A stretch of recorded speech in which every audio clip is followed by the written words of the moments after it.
Joining us today is Jason Ronald, who's the Director of Program Management for Xbox Series X. Jason, great to see you. Great to see you too, Larry. Now, we had a lot of news recently about Xbox Series X. We talked about a lot of different things. Can you kind of go over quickly what they were? Sure. So it was an exciting time because we finally revealed the full technical specifications of the Xbox Series X and provided insight into some of the key innovations powering the next generation of gaming. Xbox Series X is our fastest, most powerful console ever, powered by our custom designed processor built in partnership with AMD, leveraging the latest RDNA 2 and Zen 2 architectures. And we really designed the system to deliver consistent, sustained performance never seen before in a game console. And we really designed it to have the optimal speed balance of power and speed in console design. And it's ultimately about enabling transformative gaming experiences you've never seen before in the living room. Now, we heard about things like ray tracing and variable rate shading. What does that mean for gamers? So ray tracing has always been the holy grail of computer graphics. But we've never had the power to actually do it in real time. So we added a custom hardware to be able to do hardware accelerated DirectX ray tracing, which is really about delivering higher fidelity visuals, more immersive environments, things like better lighting, shadows, reflections off water and glass. And you can use the exact same techniques for 3D spatial audio so that you get a much more immersive experience. You mentioned variable rate shading. Variable rate shading is really about delivering new levels of performance and efficiency to developers so that they can go well beyond the raw power of the box itself, because they can be more precise about where they choose to spend graphics power in different parts of the scene without reducing the overall visual quality.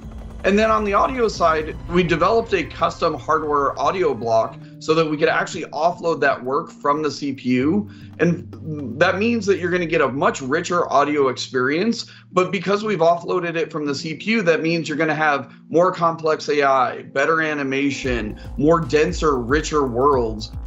Then you look at something like Quick Resume. Quick Resume is actually built on top of the Xbox Velocity architecture, which actually just really allows players to jump in and jump out of experiences very quickly and pick up exactly where they left off. And, you know, somebody who's been using this for the last couple months, it's really transformed how I actually play games. And it's such a great experience. And to be honest, it's really hard to go back and play games without using these new capabilities that the new hardware is enabling. All right, I've heard this thing called Xbox Velocity architecture. What is that, and what is it going to mean to gamers?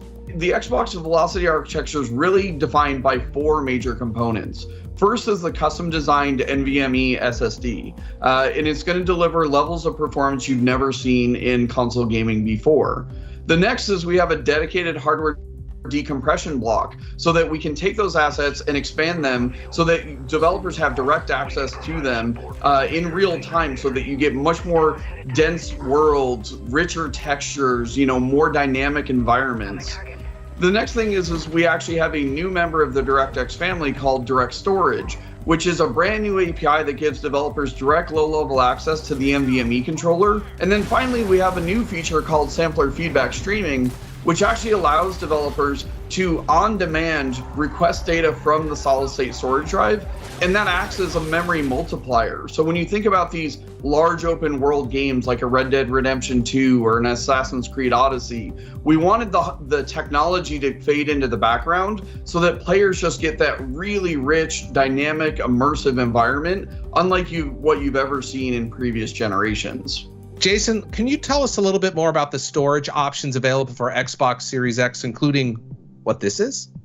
Sure. So what you just held up was the 1 terabyte Seagate storage expansion card for Xbox Series X that we've developed in partnership with Seagate. And that matches the internal performance exactly. And it's all about sustained performance. So if a game takes full advantage of the Xbox Velocity architecture, that same game can live on the internal storage or can live on that external expanded storage card, and you'll get the exact same performance. But at the same time, too, we know plenty of people have existing USB hard drives.